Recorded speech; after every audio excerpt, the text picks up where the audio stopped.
Buen día compañeros y maestra, nosotros somos el equipo número 9 y tenemos el gusto de presentarles el tema de las fases del proceso de investigación. Comenzamos.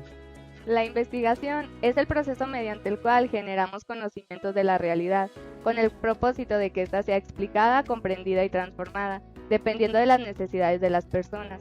Su objetivo es orientar a establecer conocimientos a partir del estudio de las características de un gran número de sujetos. Esta se divide en dos etapas. La primera es cuantitativa. Se enfoca en el positivismo, plantea la utilización de una metodología única, ciencias exactas y naturales.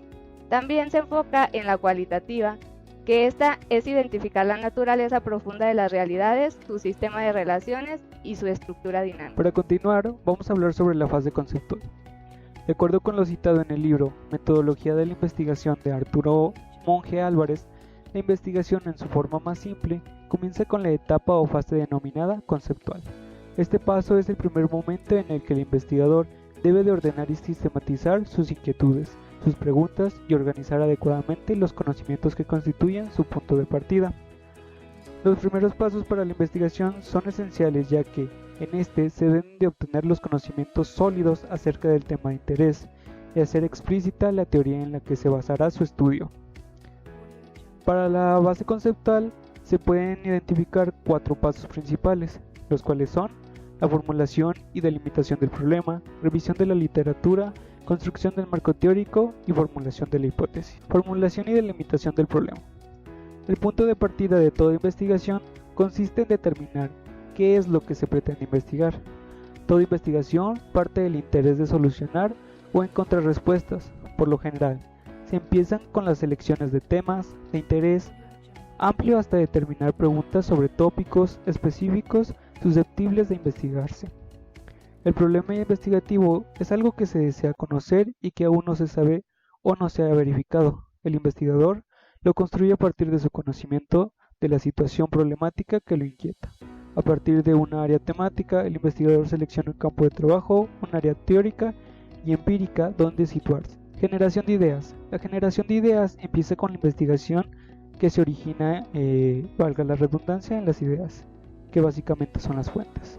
Después está la mayoría de las ideas iniciales, que son vagas y necesitan ser problematizadas. Luego está la que indica que para adentrarse en el tema es necesario conocer los estudios, investigaciones y trabajos anteriores.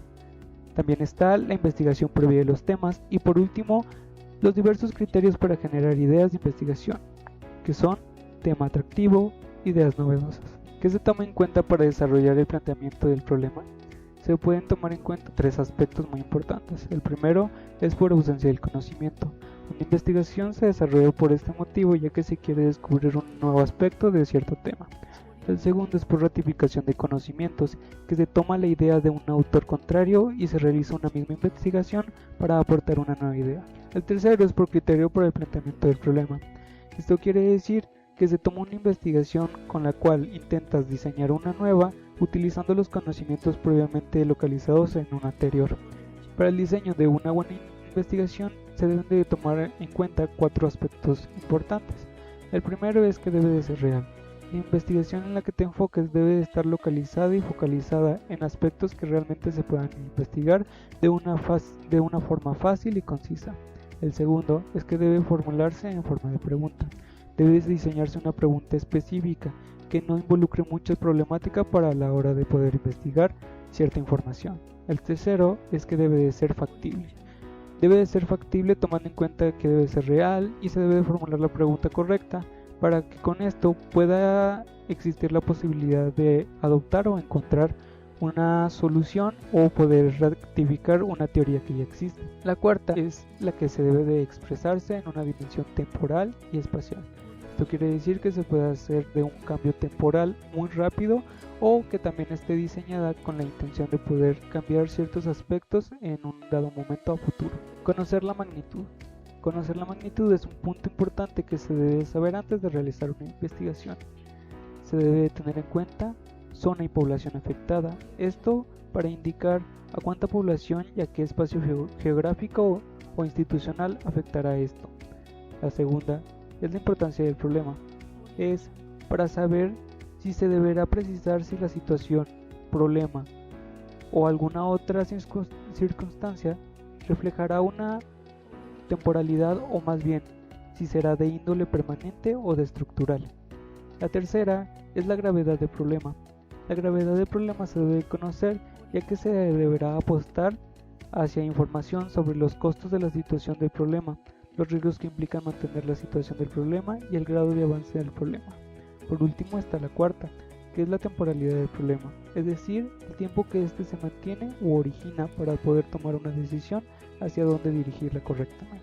Construcción de un marco teórico. En este momento se aboca a la tarea de construir un referente teórico para el problema, lo cual significa contar con un bagaje conceptual y de teorías ya elaboradas al respecto, o en sí tener un documento clave que te apoye para la realización de la investigación, pero reelaboradas para los fines específicos del estudio propuesto. El marco teórico o referente conceptual representa el contexto teórico dentro del cual se ubica el problema. El marco teórico es una descripción detallada de cada uno de los elementos de la teoría que serán directamente utilizados en el desarrollo de la investigación. También incluyen las relaciones más significativas que se dan entre esos elementos teóricos. El marco teórico tiene un antecesor y un predecesor. Primero existe el marco de referencia de la investigación, que consiste en la investigación a realizar y en la cual se debe de tomar en cuenta los conocimientos previamente construidos, como lo pueden ser los antecedentes o otras investigaciones. Después está el marco teórico.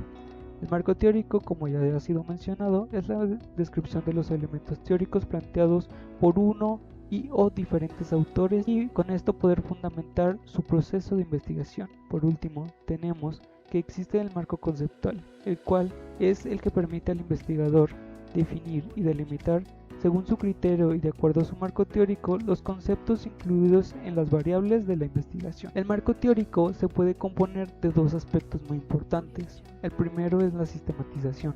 ¿Qué es la sistematización? Es básicamente la forma en que se interpretan los aspectos ya relacionados a una investigación. Es la previa investigación que se realizó para tener ciertos conocimientos y el cómo se evalúa esta para poder adaptarla a cierto concepto de documento para que sea más fácil a la hora de su lectura y su comprensión. El segundo punto importante que contiene y que desarrolla un marco teórico es la revisión de la literatura. Esto es una bibliografía específica sobre el tema particular de estudio, con el fin de que el investigador pueda formular planteamientos sobre los aspectos del problema a resolver y fundamentarlo teóricamente. La revisión tiene ciertas etapas que propone para el diseño o aplicación del método. Dentro de la revisión existen 3 etapas que se pueden aplicar para el diseño de este método. La primera es la planificación de la revisión. La planificación de la revisión es la etapa que tiene como propósito específico definir los parámetros más importantes que serán tomados en cuenta cuando se lleve a cabo la revisión. Se debe establecer la razón que justificará y que llevará a cabo este tipo de documentos, la manera en que se hará la búsqueda de trabajos y la forma en que estos serán revisados finalmente. Por último, se podrán evaluar y planificar la forma en que se realizaron. Para este tiene 3 variantes que lo hacen muy específico. La primera es la identificación de la necesidad. La necesidad de una revisión sistemática surge del requerimiento de un investigador de resumir toda la información existente sobre algún fenómeno de interés de manera rigurosa e imparcial. Con esta se pueden diseñar ciertas preguntas y que se sugieren a veces ciertas listas para la verificación de la misma, como puede ser cuáles son los objetivos de la revisión, qué fuentes fueron buscadas para identificar los estudios primarios, qué criterios se incluyeron o excluyeron y cómo fueron aplicados. Después tenemos que dentro de esto está la definición de un protocolo de búsqueda. El protocolo de revisión especifica los métodos que serán usados para emprender la revisión sistemática. El disponer de un protocolo predefinido contribuye a evitar los prejuicios del investigador. Por último, está que se debe de realizar una evaluación de la planificación.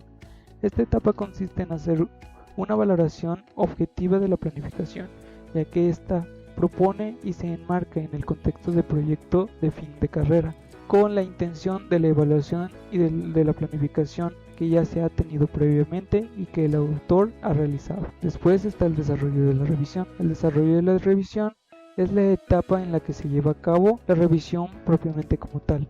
Su desarrollo está guiado por la planificación de la misma y, sin embargo, ya que un proceso es flexible, es posible incluir cambios que mejoren su desempeño. Gracias a su estructura se puede disponer de la facilidad para instaurar nuevas perspectivas de otros autores. Por último, tenemos la publicación de los resultados de la revisión. Esta etapa corresponde a la utilización de los resultados una vez que se dispone de ellos.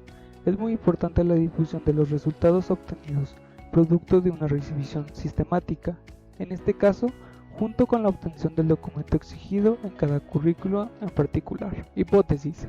Según Carlin, las hipótesis son las herramientas más poderosas para lograr conocimientos en lo que confiar.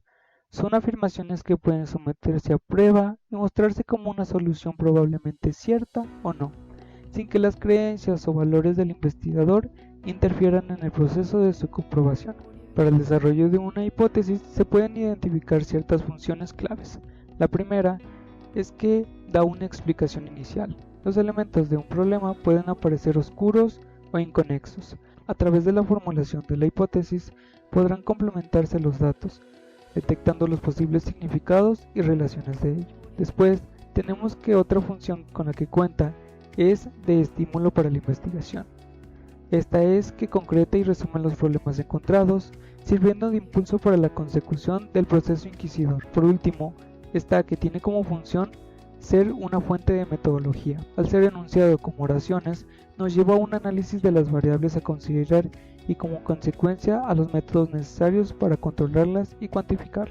La hipótesis cuenta con ciertas características generales. La formulación de toda hipótesis está sujeta a determinados procesos de desarrollo, en virtud del cual se puntualiza, se rectifica y se complementa con nuevas suposiciones y al final o queda comprobada o queda refutada. Las características con las que cuenta la hipótesis se clasifican en fases. Existen 3 de estas. La primera fase es la explicación de una conjetura que el investigador ha fundado en ciertos hechos y que ha fundamentado durante un marco teórico que ha estructurado previamente. La conjetura no puede deducirse de un modo puramente lógico del conjunto de planteamiento en el que se basa el marco teórico, ni constituye tampoco el resultado directo de la experiencia. La segunda fase es la que comprende el análisis de la hipótesis y el estudio de la consecuencia que de esta depende. En esta fase, el investigador reflexiona sobre las variables que va a considerar y trata de establecer si su hipótesis es admisible. Primero, ha de indagar sobre cuáles son las variables que se consideran pertinentes, luego intenta establecer los posibles enlaces de esas variables y los cambios de estas. Por último está la tercera fase, que es la comparación de los resultados analíticamente. Al examinar las variables intervenientes y las consecuencias lógicas que se desprenden de la hipótesis, con los datos que nos proporciona la observación y el experimento. Para la hipótesis existe una variante que son las reglas. Estas reglas ayudan a determinar de una forma correcta cómo se va a elaborar esta. Primero tenemos que como regla principal está el no ha de hallarse en contradicción con ningún dato de la ciencia. Por su contenido, no ha de contradecirse la concepción científica del mundo ni los conocimientos científicos ciertos existentes cuando se formula la hipótesis. La segunda es que ha de ser suficientemente eficaz para poder explicar todos los hechos que motivan su formulación. Por tercero, tenemos que ha de ser explicada o se debe de explicar mejor que ninguna otra suposición dependiendo de los fenómenos y hechos a los que hace referencia. Como cuarta, tenemos que no puede considerarse como una suposición fantástica, arbitraria y quimérica. Quinto, tenemos la contingencia. La hipótesis no se lanza por sí misma, sino que debe tener base en algún hecho. Debe de ser conducente al hecho que pretende explicar. Como sexto, tenemos que cabe la posibilidad de ser sometida a prueba y debe de ser susceptible a verificarse. Y como última característica, tenemos que debe de ser simple, debe contar con una simplicidad completa para la hora del desarrollo de nuestra investigación sea más fácil el encontrar ciertos documentos que nos ayuden a elaborar un marco teórico correcto y que defina bien a lo que se pretende llegar. La primera fase del proceso de investigación es la fase empírica. La palabra empírica significa información obtenida por medio de experiencia, observación o los experimentos. Teniendo en cuenta esto, la palabra también se refiere a trabajar con hipótesis que pueden comprobarse mediante la observación. Una vez ya planeada la investigación y llevada a cabo todas las tareas que permitan su puesta en marcha, corresponde pasar a la ejecución del estudio. Esta ejecución corresponde con dos fases. La primera es recolección de datos y la segunda es la preparación de los mismos para su análisis. La recolección de datos se efectúa mediante la aplicación de los instrumentos diseñados en la metodología, utilizando diferentes métodos como la observación, la entrevista, las encuestas, los cuestionarios y la recopilación documental. La recolección de datos se lleva a cabo siguiendo un plan preestablecido donde se especifican los procedimientos para su recolección. Aún en estudios sencillos, se debe prestar particular atención a la sección y capacitación del personal que llevará a cabo la recolección de datos, tomando en cuenta lo siguiente. El primero es que el investigador debe asegurar la disponibilidad suficiente del material para completar el estudio y que se haya informado a los participantes de la hora y lugar en que se requiera su presencia. El 2 es la información primaria, proviene de la aplicación de los instrumentos definidos y preparados en el diseño, como cuestionarios o entrevistas. Y el tercero es la información que se reúne en el terreno, supone la puesta en práctica de los procedimientos previamente definidos para controlar la elección de las personas definidas en la muestra. En la etapa de recolección de datos existen diversas técnicas. Otros lo denominan métodos o medios o instrumentos. Se está hablando aquí de las técnicas como los procedimientos específicos que en desarrollo del método científico se han de aplicar en la investigación para recoger la información o los datos requeridos. La primera de ellas es la observación. La observación es uno de los ejercicios más inmediatos del ser humano, el cual le permite acercarse al mundo cotidiano y conocerlo, orientarse en él, evitar los peligros y solventar sus necesidades. Es algo esencial para la vida. Observar es un acto mental bien complejo, implica mirar atentamente una cosa, alguna persona, un ser vivo, una actividad, percibiendo sus características, formas y cualidades. Comúnmente se mencionan algunos tipos de observación, como la participante, no participante, estructurada y no estructurada. La primera es la observación participante. Esta es muy utilizada en las ciencias sociales y se da cuando el investigador hace parte de la comunidad o se sumerge en ella.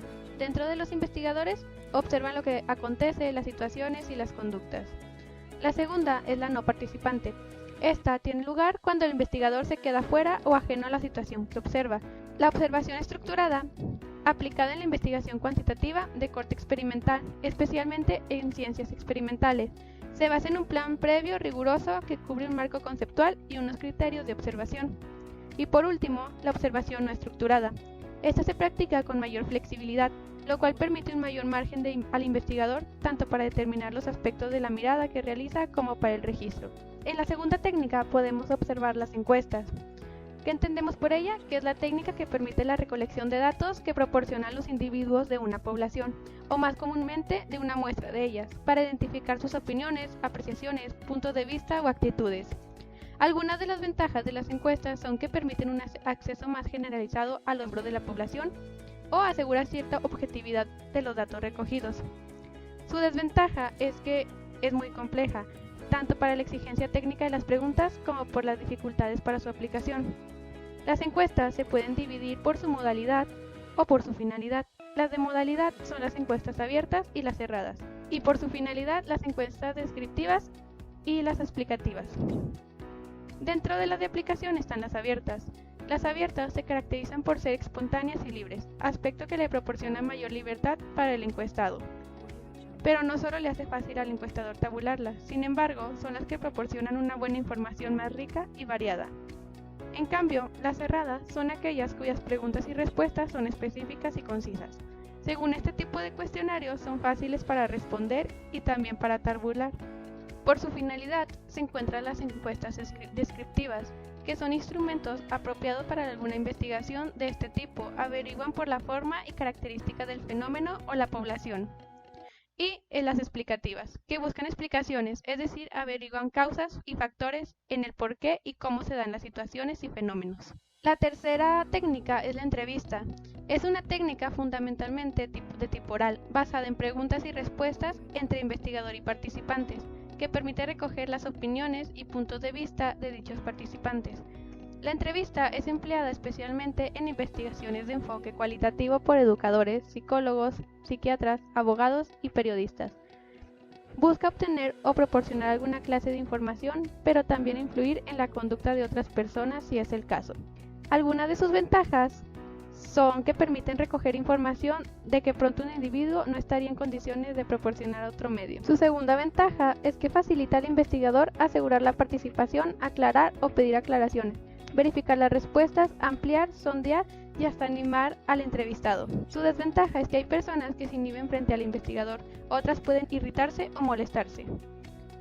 Algunos de los tipos de la entrevista son estructurada, algunos la llaman formal, dirigida, cerrada o estandarizada, casi que se parece a una encuesta pero oral. La no estructurada es informal, abierta o no dirigida. Implica más grado de libertad, flexibilidad y adaptabilidad.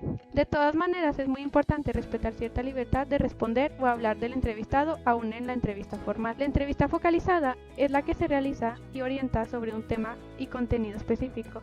Exige mucha habilidad y tacto de la parte del entrevistador para orientar la actividad hacia el foco propuesto. Las entrevistas individuales son consideradas las más comunes. Son aquellas en que participa un solo entrevistador y un solo entrevistado. Y por último, las colectivas. Se toman como entrevistados algún grupo en vez de individuo. Se establece un diálogo frecuente con propósito de levantar un diagnóstico, por ejemplo, de un grupo escolar. La segunda etapa es la preparación de los datos para su análisis, ya que una vez que se recolectan los datos se efectúan algunas actividades preliminares antes de realizar el análisis real de los mismos. Si se trata, por ejemplo, de cuestionarios o de pautas de observación, de registros de test o de cualquier otro instrumento de recolección. Hay 3 puntos que se deben de tomar en cuenta. El primero es habrá que examinar cada uno de ellos para analizarlos internamente, descubriendo posibles incoherencias, omisiones u errores. El segundo es que con frecuencia es necesario llevar a cabo una labor de codificación de la forma para facilitar su procedimiento. Y por último, otro paso preliminar es la transferencia de la información escrita a archivos de computadora para su procesamiento electrónico. Existe un proceso de preparación de los datos para su análisis. El primero es preparar el plan preliminar para el análisis de los datos. Segundo, verificar los cuestionarios. Tercero, editar. Cuarto, codificar. Quinto, transcribir. Sexto, depurar los datos. Y séptimo, ajustar los datos en forma estadística. El primer paso es el inicial en la verificación de cuestionarios y comprende la revisión de todos los cuestionarios para verificar que estén completos y conocer la calidad de las entrevistas. El segundo es la revisión de cuestionarios con objeto de incrementar la precisión y exactitud. Consiste en la supervisión de los cuestionarios para identificar respuestas ilegibles, incompletas o ambiguas. El tercero es la codificación. Significa asignar un código por el regular un número a cada respuesta posible para cada pregunta. El código incluye un indicador de la posición en la columna y el registro de datos que ocupará. El cuarto es transcripción. Comprende la transferencia de los datos codificados de los cuestionarios u hojas de codificación a los discos o cintas magnéticas, o bien directamente a las computadoras para formular sus tarjetas. El quinto es depuración de los datos. La depuración de los datos incluye las verificaciones para observar la conciencia y manejo de las respuestas no obtenidas. El sexto es el ajuste estadístico de los datos. Aquí los procedimientos de ajuste de los datos consisten en ponderación, redefinición de variables y transformación de escalas. Estos ajustes no siempre son necesarios, pero pueden mejorar la calidad del análisis de los datos. La segunda fase es la fase metodológica. La fase metodológica es una fase de diseño en la que la idea toma forma. Sin una conceptualización adecuada del problema de investigación en la fase anterior, resulta muy difícil poder concretar las partes que forman parte de nuestro diseño. En esta fase se define qué diseño se adopta mejor al objetivo del estudio, qué metodología nos permitirá encontrar unos resultados más ricos y que se ajusten más a nuestro tema de investigación. Como lo dije, hay que definir algún diseño. Los tipos de diseño son diseño metodológico y diseño experimental. El diseño metodológico determina las estrategias y procedimientos para comprobar la hipótesis, y el diseño experimental es una técnica estadística que permite identificar y cuantificar las causas de un efecto dentro de un estudio experimental. El segundo punto de este método es la definición de los sujetos de estudio. La población o universo es el conjunto de objetos, sujetos o unidades que comparten las características que estudia y a la que se pueden generalizar los hallazgos encontrados en la muestra para ser sometidos a la observación. La definición de la población para un proyecto de investigación responde a la necesidad de especificar el grupo al cual son aplicables los resultados del estudio. La tercera fase es la descripción de las variables de la investigación. Es el acercamiento conceptual y operativo a nuestro objetivo de investigación. ¿Qué entiendo por cada una de las partes del objeto de mi estudio? ¿Cómo voy a medirla? El último paso dentro de esta fase es la elección de las herramientas de recogida y análisis de los datos. Esta se divide en dos formas. El método, que es el camino a través del cual se establece la relación entre el investigador y el consultado para la recolección de datos y logro de objetivos. Algunos de estos ejemplos se tienen la entrevista, la observación y el cuestionario. El segundo es el instrumento, que es el mecanismo que utiliza el investigador para recolectar y registrar la información. Algunos ejemplos: los formularios, las pautas de observación, las pruebas psicológicas, las escalas de opiniones y aptitudes, las listas u hojas de control, entre otros. Los métodos e instrumentos a utilizar dependen de cada caso de una serie de factores tales como la naturaleza de la investigación, los recursos financieros disponibles, el equipo humano que realizará la investigación y la cooperación que se espera lograr de la gente. A continuación hablaremos de la cuarta fase llamada analítica. Según Gregorio Rodríguez, Javier Gil Flores y Eduardo García, autores del libro llamado La metodología de la investigación cualitativa, definen la fase analítica como un conjunto de manipulaciones, transformaciones, operaciones, reflexiones y comprobaciones realizadas a partir de los datos con el fin de extraer significado relevante en relación a un problema de investigación. Dicha fase consiste en descomponer, ordenar y clasificar los elementos más importantes de la información obtenida en las fases anteriores.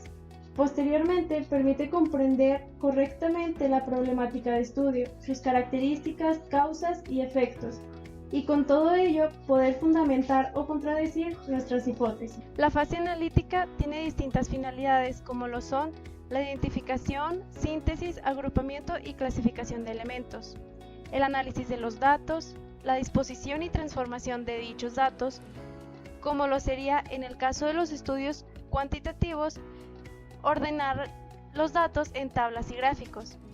Por el contrario, en el caso de los datos cualitativos o documentales, podríamos ordenarlos en matrices o sistemas de análisis. La siguiente finalidad consiste en la lectura, interpretación y selección de elementos más significativos que se relacionen con nuestros objetivos, hipótesis y preguntas de investigación. Otra finalidad es la descripción de relaciones entre dichas variables. Lo siguiente sería la extracción de principales conclusiones que den respuesta a nuestras hipótesis o la contradigan para después poder fundamentar una nueva hipótesis. La última finalidad consiste en la verificación de conclusiones. Las herramientas para el análisis de resultados son las siguientes. El sistema FODA. El sistema FODA es una técnica que sirve para identificar las fortalezas y debilidades en el presente, así como las amenazas y oportunidades que se puedan presentar en el futuro de cualquier persona o institución. La siguiente herramienta consiste en la espina de pescado, o también llamada espina de Ishikawa. Esta técnica identifica las causas principales y secundarias de un efecto. El efecto se pone al final de la flecha y las causas principales en la parte superior, así como las secundarias en la parte inferior. La línea del tiempo permite de un solo vistazo integrar y ordenar cronológicamente fechas, hechos o sucesos que nos llevarían una gran cantidad de tiempo e información, vaciarlo en varias páginas. Redacción del reporte. Hay autores que dicen que la investigación es un doble proceso de orden. Primero, con la investigación se dice que ordenas la naturaleza y al redactar tus resultados ordenas los datos. El pensamiento suele ponernos algunas trampas que debemos identificar si no queremos ser sorprendidos ni como lectores ni como autores. Dichos ejemplos son los siguientes. Las falacias. Existen distintos tipos de falacias, como son las falacias de generalización, conclusión inatingente, el argumento contra el hombre, argumento por la ignorancia, conclusión irrelevante, argumento por la autoridad, argumento por misericordia, argumento emocional, causa falsa, petición de principio y énfasis. El siguiente obstáculo consiste en el nivel de ortografía. En el terreno de la sintaxis, expresarse con propiedad implica evitar una cantidad de vicios que hacen desagradable el uso del lenguaje. Los vicios de dicción más frecuentes son barbarismo, cacofonía, anfibología, solecismo, monotonía y pobreza del vocabulario, gerundismo, etc. Ejemplos de dichos vicios son las palabras reempujar, la azúcar, aiga, etc. Otro obstáculo es el estilo y definición. Es la manera peculiar de expresar con palabras, no verbalmente o corporalmente, como el pensamiento, las ideas, emociones, y hacer de las palabras conceptos, oraciones, párrafos, gestos o señas. La última fase es la fase de difusión. Esta consiste en la divulgación de resultados. Es importante ya que se estará contribuyendo a incrementar los conocimientos existentes sobre dicho tema y se permitirá la aplicación de las soluciones encontradas a los problemas que motivaron la investigación. Esta se divide en 2 etapas. La primera etapa es comunicación de las observaciones. En esta etapa se pueden compartir los antecedentes del problema planteados en la investigación, con objetivos, diseños metodológicos empleados, resultados, dificultades y limitaciones de los datos. Existen diferentes formas de comunicación, como son las disertaciones, artículos profesionales, ponencias, artículos para revistas, libros, etc. La segunda etapa es la aplicación de las observaciones. La finalidad de esta etapa es que la información pueda contribuir a las transformaciones de la realidad en sus diferentes manifestaciones. Es importante aplicar los hallazgos de una investigación, ya que esto nos permitirá conocer si tendrá una utilidad en el mundo real. De lo contrario, esta se considera inválida.